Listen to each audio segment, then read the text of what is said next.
A very warm welcome to StudyIQ. I am Prashant Mawani. The date today is 18th September 2017. I strongly believe you all have enjoyed your Sunday, and I believe that you have enough energy to carry you through from this day, that is Monday, to next Sunday.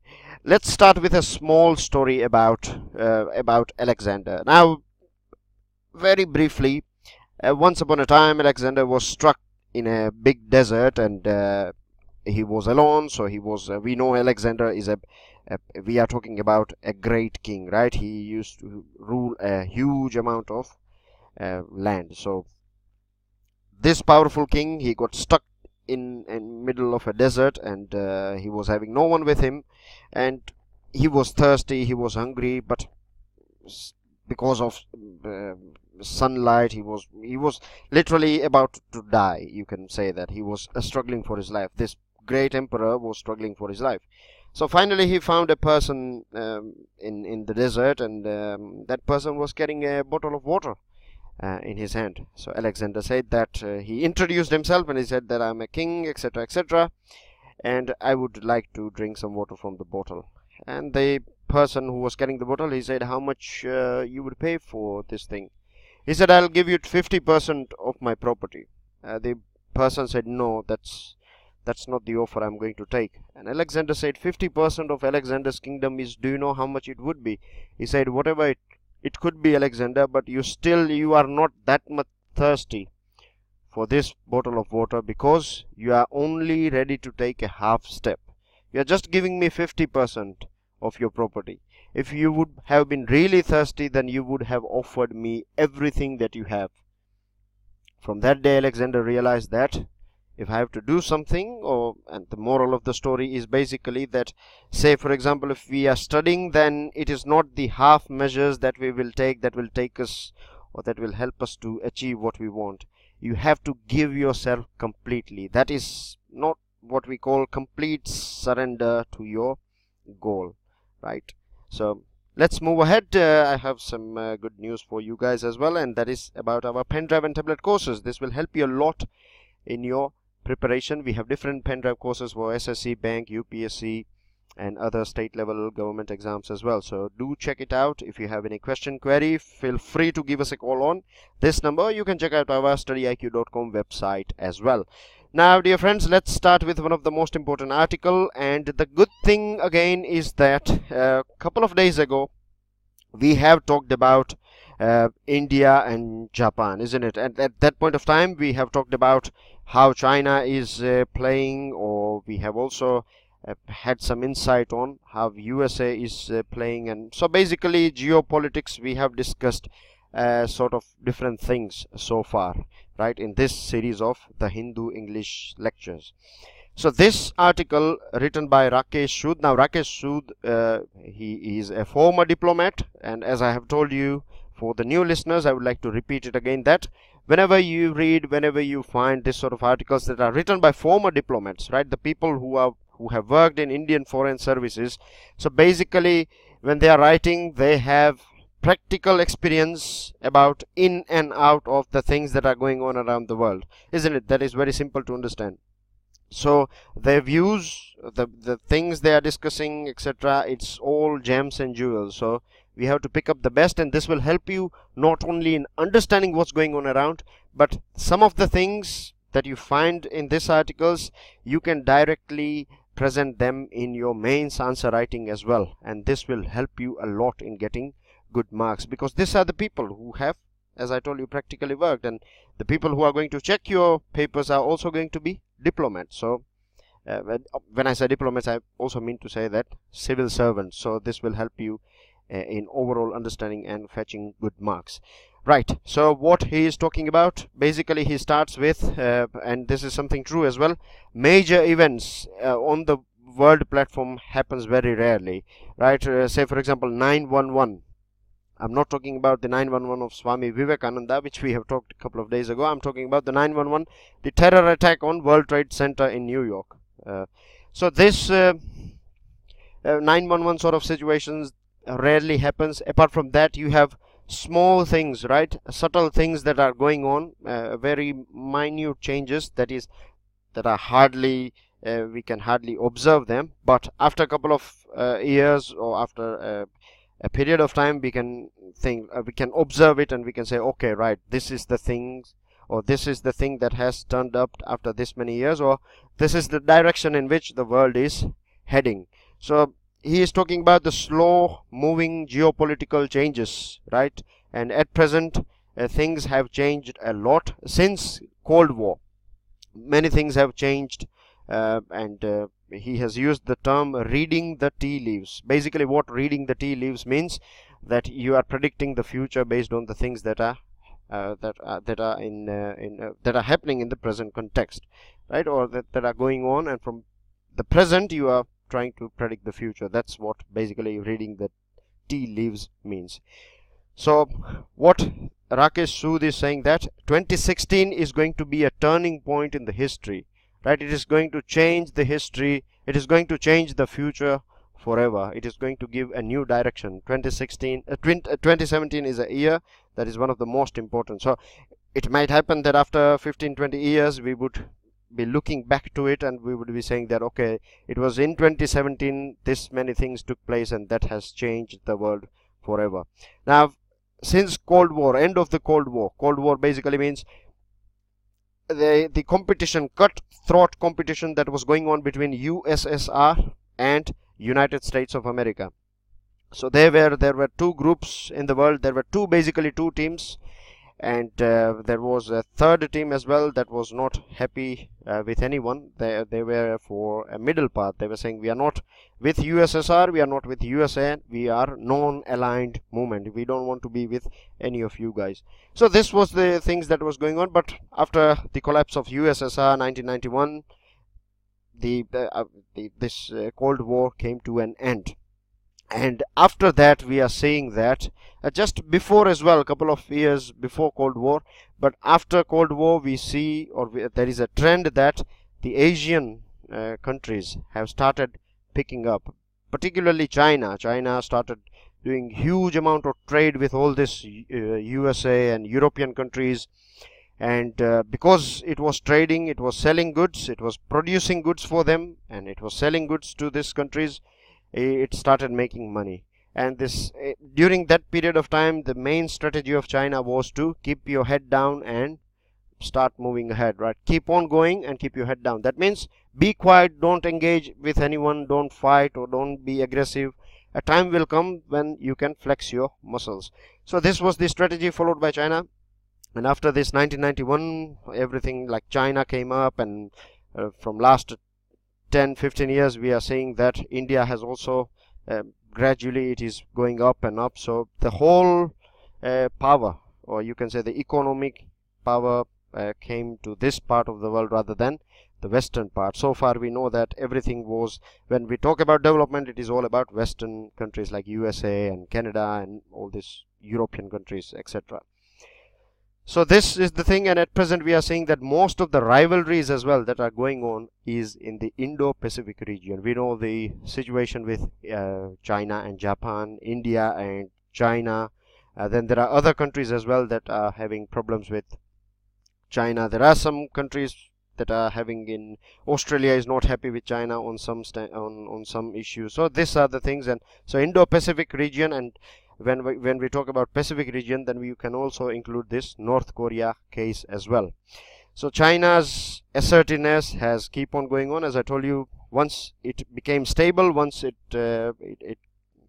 was able to place itself on a higher table, then it started showing its muscles to other countries. And recently Xi Jinping, who is one of the most powerful leader in China, he has said that in February 2017, because as I told you, we are focusing on this year, and we are from this year's, the major developments of this year, we are trying to find out how this is going to change the future forever. So February 2017, Xi Jinping said that China should guide the shaping of the new world order. These are the words. See, he is saying that let's shape the whole world and let's make it a new world order. So basically he's saying that get rid of all the USA and all the past things. Let's shape the world based on our own terms and conditions.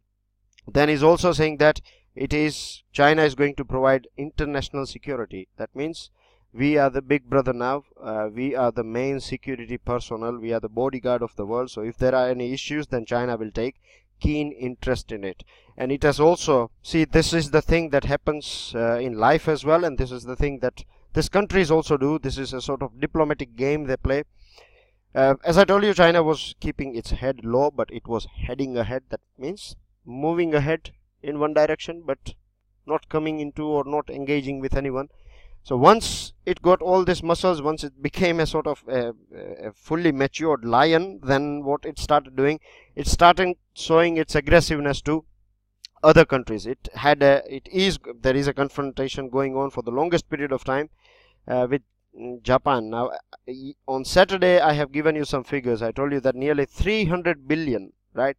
300 billion bilateral trade annually takes place between China and Japan. This is huge, huge, huge. If we talk about India and Japan, then it is somewhere around $15 billion only, right?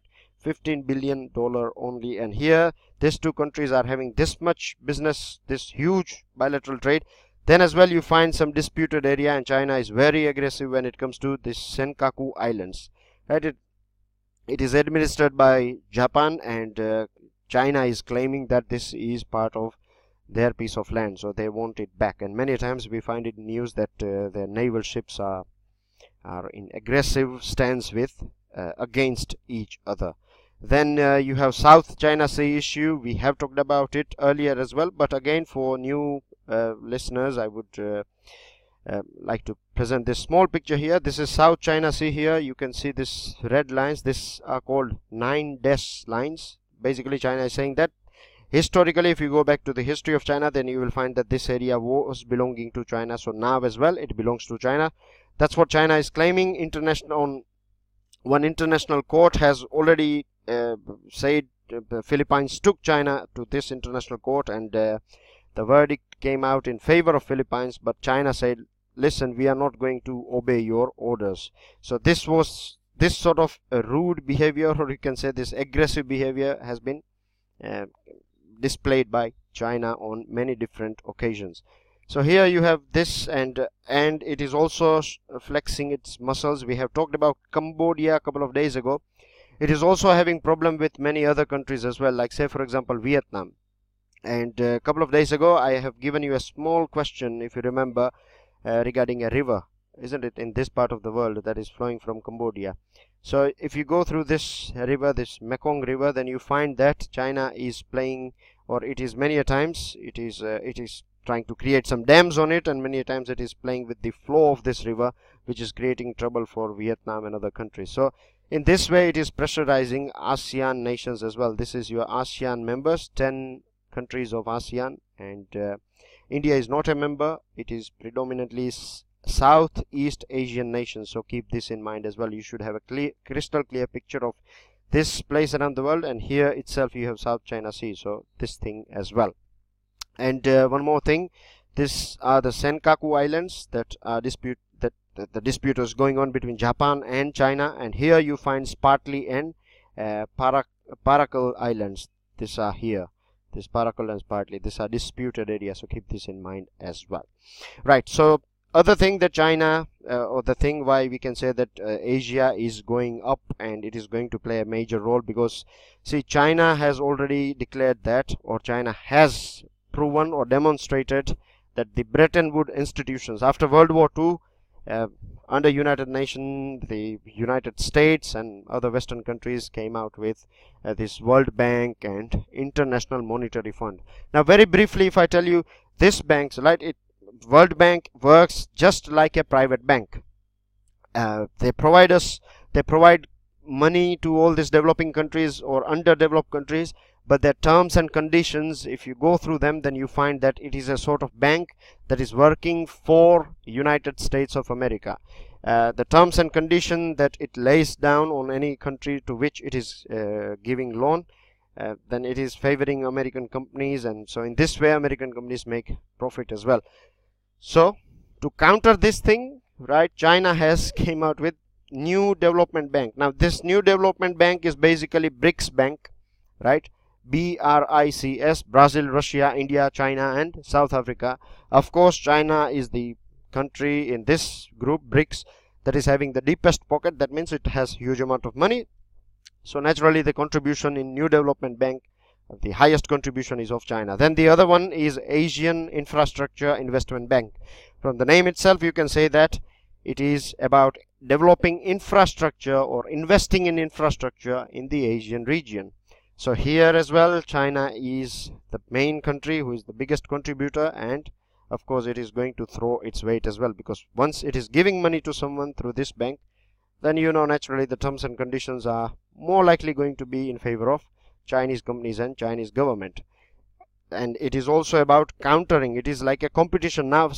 Till now Bretton Woods were not having any sort of competition, this World Bank and IMF, but now this are the new institutions that are putting some more challenges to this Bretton Woods old institutions. Then Belt and Road Initiative, we know about it as well. Then we know how in Indian Ocean as well China is extending, or it is increasing its colonies, or it is trying to cover this area. And a couple of days ago I have provided you this picture. See here, you can see so many ports in South China Sea, in these ASEAN countries. If you talk about Bay of Bengal, then we find that it is trying to build a port in Bangladesh, Myanmar. Then you see here Hambantota, then Maldives. We know Gwadar, it is very famous one. And recently I told you that it is this part that is known as Djibouti. It is China's first overseas military base. So this is the thing that is changing the world order. Then when we talk about the other important items that are going on, then we know North Korean issue is going on for the longest time, and since many days it is in news, particularly regarding its nuclear and long range missiles, the way it is putting pressure on China, South Korea and Japan. These are the two countries that are very skeptical about the activities of North Korea. Then election. This year we had Donald Trump, isn't it, President of United States, one of the considered as most powerful person in this world, right? Everyone looks upon to United States because United States has played a role of global leader for the longest period of time, isn't it? So when United States had this Mr. Trump, so when Mr. Trump came to power, he clearly stated that USA is not going to spend, or it is not our responsibility to pay for the security of our allies, and particularly the countries in Asia. So this provided a gap for China to penetrate in, and this is what is happening. USA is moving away from this area of Asia and other parts, and China is penetrating in. So these are the things. And we know the issue regarding Doklam. It is not that from Doklam the relation has been got a sort of bitterness. It is before that as well. In this year itself, China was issuing stapled visa to the people of Arunachal Pradesh and Jammu and Kashmir. China was saying that you are our own citizens, so you don't need visa to come here. So India of course has aggressively opposed this thing. Then it is blocking India's entry to nuclear suppliers group for the longest period of time. This is a group, 48 member group, and once we become part of this thing, then it is easier for us to, it is not about nuclear weapons, we are not going to buy nuclear weapons, but it is easier for us to get nuclear uranium and other things, other technologies that are helpful for us to develop power plants, nuclear power plants, and this will help us in developing our country. So it is blocking us in this side. Recently BRICS meeting in China, it agreed to, or China has strangely accepted that Masood Azhar and his organization is a terrorist organization.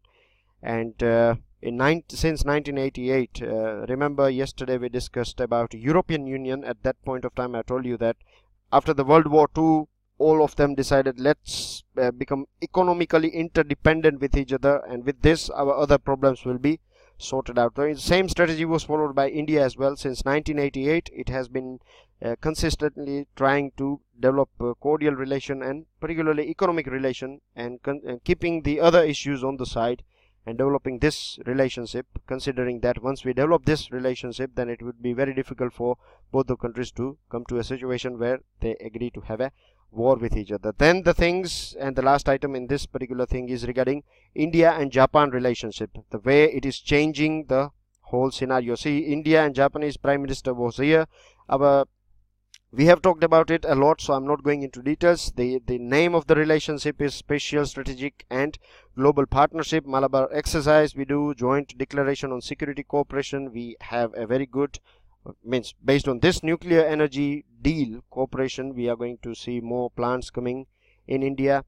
Then we have also talked about Asia Africa growth corridor, and in fact USA also wants India to become a net security provider of Indo-Pacific. So these are the reasons that took place in 2017, and this will change the course of future as per the writer of this article, Mr. Rakesh Sood. And the reason why we have gone in this much detail is because you, as I told you, and I will keep on telling this thing, reminding you guys that in civil services mains examination, they won't ask you a direct question. Even in your interviews as well, they won't ask you explain the relationship.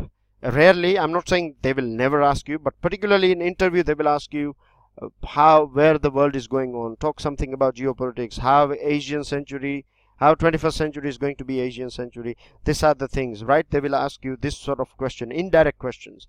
And if you want to answer them rightly, then you need to have this sort of a big picture in your mind, so you can connect India, Japan, you can connect China, Japan, India, USA. All these things should be there in your mind. Then only you can give a sort of answer on this thing. Moving on to another item. This is regarding time for caution. Now, if you go through this editorial, then it is very easy read, but there are so many things that I believe would be very difficult for many of you to understand, particularly if you are coming from economic background, right? If your subject, one of your subject was economy, then for you it's a piece of cake. But people who have not good grip on this subject, then they would find it very difficult. But never mind, I have tried my level best to break it down and make it as simple as possible, and I will try to explain this thing to you in a sort of layman's language, that is common man's language. Now, on Saturday, I have provided you this picture, and with the help of this, we are going to understand many things. I told you on that day as well that these things are going to help you. This sort of basic understanding will help you in understanding future things as well. So here, I told you how investment brings new opportunity. This new business opportunity creates more jobs. More jobs means people will have money in their hand. They will spend the money. With this, other businesses will pick up as well. If these things are going on, then government will have direct and indirect tax as a revenue. Then government can invest this money. It can spend for the betterment of the people and development of the country. And in this way, the whole wheel of economy gets a sort of motion, right? I'm sure this much is enough for you to remember these things. Now, this editorial starts with India's external balance sheet may have improved significantly since infamous taper tantrum of 2013. Now the question is, what is taper tantrum? See, basically, as I told you, boost, right? If investment comes in. Now this could be done by either government or by private company, isn't it? Now what happened in 2013 or before that, the economy was not doing that good. We are talking about USA here, right? This took place in USA, taper tantrum of 2013. So in United States, the economy was not doing that much, or many times you hear the word or read the word called sluggish. It was sluggish, right? So at that point of time, the Federal Reserve, which is equivalent to Reserve Bank of India, so Reserve Bank of USA, for example, what it decided that let's give some money to the people. So how it does it, or how do they do it?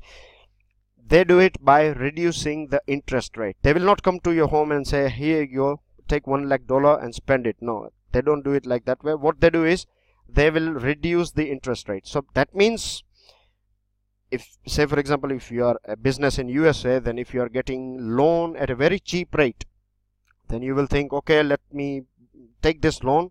It is easy money, or you can say that low hanging fruit. So I will take that, and then I will invest in this thing and that thing, and with this I will give a sort of boost to my business. So this was the main intention, and it decreased the interest rate of this loan, and with this the economy started a little bit picking up, right? Now remember, this sort of boost are there. Many times you find the words like, many times it is these economists, right, they like to use this sort of fancy words, quantitative easing and stimulus package, but when you break down you find that it is very simple.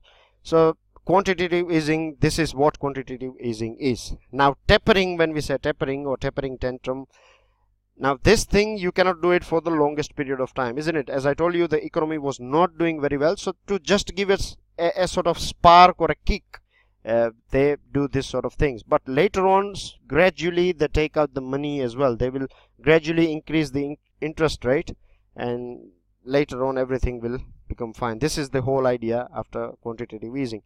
So this USA's RBI started tapering. Tapering basically means it started slowly, gradually increasing this interest rate, and there was a big panic in the market that, oh, the interest rate is going up, everything is going to be, so everything became a little bit of people started having a panic, and this led to a slowdown in, again, the activities that were going on. So this is taper tantrum all about.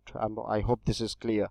Now current account deficit, the another line is that the current account deficit widened. Now what? Very simple. Current account, right? If you are running a business, then you have a current account. Current, we read current affairs, isn't it? Current affairs means things that are going on regular basis, for example. So current account basically means you have a separate account. So if you want to buy something, you use this account. If you want to sell something, if you get the money, then you use this account, and then you will calculate profit and plus and minus expenses, and then you will have net profit, etc., right? So this is your current account of a country. Now imagine India as a businessman or a firm or a trading shop.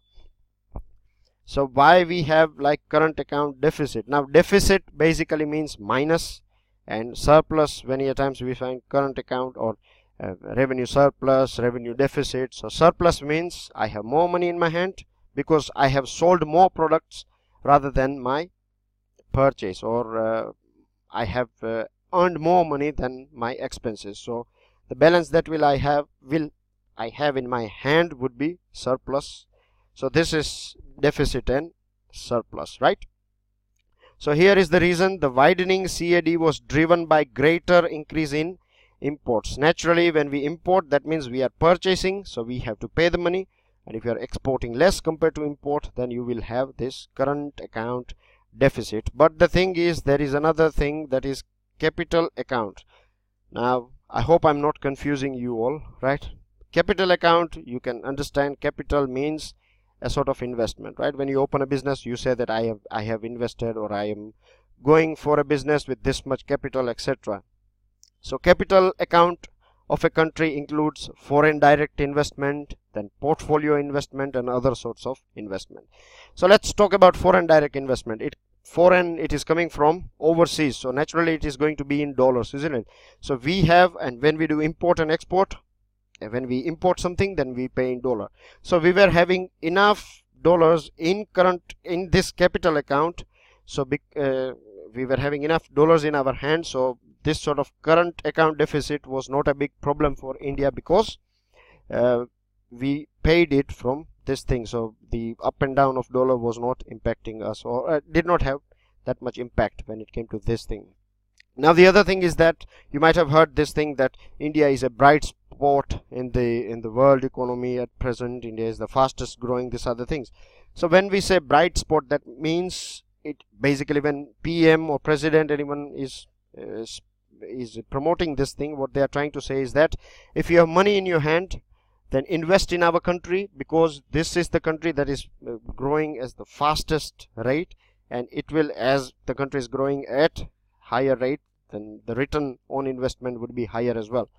So the cheap loans that were available to the people in USA, or the big businesses in USA, what they decided is, let's take the loan from the bank and let's invest this money in India, and whatever money we make, the difference that is left, we will pay the loan, and whatever we left with us is our profit, right? So this was the whole strategy, and as the investment was coming, this cycle was also going on and on, right? So later on, what happened is now there are news in air that it is going to be, they are going to stop it, or the government is going to raise the Federal Reserve, that is the RBI of, for example, USA. It is going to increase the interest rate. So now when it is increasing the interest rate, what happens is, for example, other people who are having money in their hand, they will think that rather than investing in this country, if I invest in, say, for example, if I buy some securities of Federal Reserve, then I would get this much amount of interest and I would make more money, and it would be more safe as well. So all the investment, when the loans were cheap, was coming towards India. Now they are getting higher interest rates, so they will park their money in USA. This is going to stop. This flow of investment will reduce, and this will reduce the motion of this cycle as well, right? So this is the main idea regarding it, and it is hinting, or it is providing a sort of advice that government should ensure that it does not affect us. We have to take necessary steps regarding this. So I hope you have this sort of things that generally I have observed, that generally students find this sort of things difficult, but when you break it down, it is very simple to understand, right? So next time when you hear that FDI flow is going up, or we have got this much amount of FDI, or portfolio investment has increased 6 times, so you can understand that it is all about providing motion to this cycle. Moving on to another items, dear friends, confrontational path.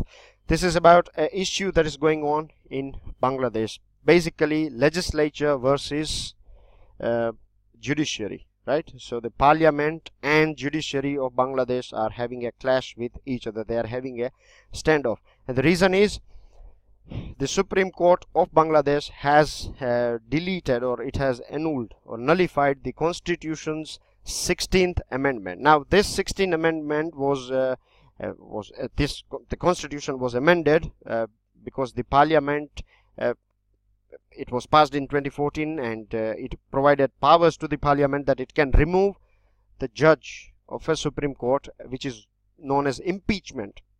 Impeachment means the removal process of a judge. So it has changed this impeachment process, and it gave powers in the hands of the Parliament that with the 2/3 majority it can remove a judge when the Parliament finds that the judge is incompetent or guilty of misconduct. So 2/3, for example, a very small example, if you have 100 members in your Parliament, so you would need at least 75 or 76 people, right? Minimum you need 75 if you want to remove a judge from your from the Supreme Court of Bangladesh.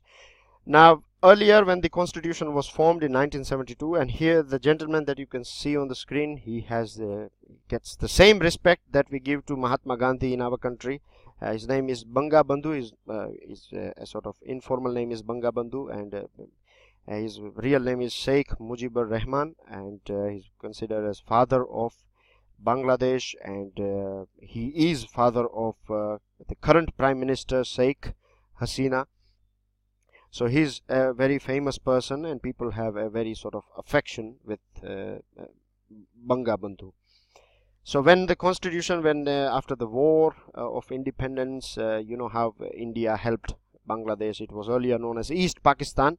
Anyways, making the story short, when the Constitution was formed in 1972, it was the power, this amendment had in a way restored the power of Parliament. Earlier it used to have power to impeach these judges, but now the Supreme Court has struck it down, and it has also used some very sort of heavy words regarding say, not directly but indirectly, it has said that Constitution is not only about one person, it is about the people of Bangladesh, and this has upset the whole Parliament or many people in the ruling party, because they are, as I told you, it is the daughter of Banga Bandhu, so all the people are loyal to her and her party.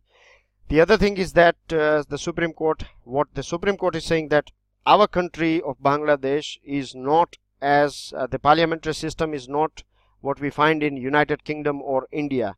For example, what as per the Article 70 of the Constitution in Bangladesh, what happens is that as a MP, as a member of parliament, you cannot go against your party's will, right? Now this is something in India as well. India, you have freedom, but you know, in the practical terms what happens, but in UK it is more sort of democratic. So here you can see that the parties itself in Bangladesh are not working that much democratically. And when we talk about India as well, then as well we find that it is not a pure sort of democracy, isn't it? When we talk about the internal working of political parties, we know it very well when Amit Shah or Narendra Modi says that you have to vote for this or you don't have to vote for this. Then you don't have to use legal or any sort of constitutional articles. You know, the jobs will be done by the people who are from BJP party. So same thing applies here, but here they are protected by it. So Supreme Court is saying that if this is the thing, then how you can expect it is going to, at the end of the day, it is going to have a sort of, executives are going to have an upper hand in the appointment of judiciary, and this is going to impact the independence of judiciary. In the long term, it is going to deteriorate the democracy of our country. With this, you can also see how National Judicial Appointment Commission of our country was struck down by Supreme Court of India, because there were some clauses which were, as per the Supreme Court, were affecting the independence of Indian judiciary, and there were other items. At present there is a sort of tussle going on, and because of that we find that many posts in judiciary, particularly higher courts, we find so many vacancies because of clash that is going on between executive, or you can say the government, and judiciary. So this is definitely not helpful for any democracy at all. Irrationalism in city planning. This is about Amravati. It is just, I will give you a couple of ideas about it. Amravati is a new capital that is under construction of Andhra Pradesh. They are making a city from scratch, and basically the contract that is given to a company to make this. In 2016 there was another company. Now they have allotted this thing to another company, and the things that we find is that there is no sort of transparency in how a company is awarded contract. The other strange thing, or something out of the box, is I don't know whether this is going to be good or bad, but we have to wait and watch. Now the Chief Minister has appointed a film director, and he wants to build this city as it was displayed in a recent film called Bahubali. So he wants that sort of architecture and all this thing. So it is saying that the author is arguing that it is better to go back to the drawing board. Let's start to make a proper plan rather than to suffer the impact of senseless design later. Moving on to another item, important one, most important one, you can say, that happened yesterday, is about Narmada Dam that was dedicated by Narendra Modi to the nation. And say this is before, when Prime Minister Jawaharlal Nehru, at his time, he has said that this irrigation projects and dams are the temple of modern India. He has compared this thing with the temple. And why we find this thing? Because we know that agriculture is the most important activity, because 50% plus population are engaged with agriculture in our country. And we also know that nearly 60% of our Indian land does not have irrigation facility. So this sort of dams become very important for the development of our country, but at the same time we have to ensure that environment balance is not disturbed. This Narmada Dam is the second biggest concrete dam, and you can see the timing of our country. It started, or it was laid, the foundation was laid by Jawaharlal Nehru. So we are talking about, we just got independence, and from that point of time this is going on. But there were so many delays and things like that. There were heavy protests going on against this thing, and so because of this thing it was and now you can relate this thing with the discussion that we did regarding tribal people a couple of days ago. We have discussed thoroughly about how it is not always that when you uproot or when you reshift them, it is going to be detrimental for them. Ambedkar as well has propagated the benefits of irrigation. Remember, he was a very good economist, Mr. Ambedkar. So he has talked about irrigation in his work or research. Here are some other important items, like the power, 57% will go to Madhya Pradesh, 27% to Maharashtra, and 16% power that will be generated. A total of 1450 megawatt will be generated, so 16% will go to Gujarat. Then here are how many the area or that is going to get irrigation. So these are easy read ones, so please go through it. Here again I would like to highlight that it took 56 years, and this one is important for your GK, that Grand Coulee Dam in USA is the #1 in concrete dam. Right, these are the other things, and important things that he has highlighted is about blue revolution and sweet revolution. He said that we are going to set up more food parks so that we can add value. So it is basically about, say for example, if you produce rice in a farm, how about if you pack it in your farm, or the facility of packaging is available at your village level. So this will add value. The other thing is blue revolution is associated with fisheries, and sweet revolution is, I'm sure many of you have guessed, it is about beehives. It is about honey, right, producing honey. So this can give additional income, and if we engage, or if we provide opportunity to our farmers to do these things, then they can the government itself would be able to achieve the target of doubling their income by 2022. PDS system, that is public distribution system, there is a project going on to digitize them, but so far we have able to digitize only 51%. And this automation, we are with digitization, it is going to be automatic, so you can track how much stock is there in go down, and there would be SMS alerts when beneficiaries collect their benefits, and this will ensure that the leakages does not take place. And by digitizing this ration cards, India has managed to save 15,000 crore rupees per annum. GST composition scheme, this is basically about providing a sort of relief to small taxpayers, small traders. Government has given them extra time so that they can register themselves under this GST network, and we know that glitches are going on, but government is trying to sort it out. With this, I end this discussion. I'll see you all soon. Do not forget to get your pen drive and tablet courses. Right, dear friends, download your lecture from it, and do not forget to subscribe, share, like, and pass me your valuable comment. This is Prashant Mauni signing off. See you all soon. Till then, enjoy your studies. Take care. Goodbye for now.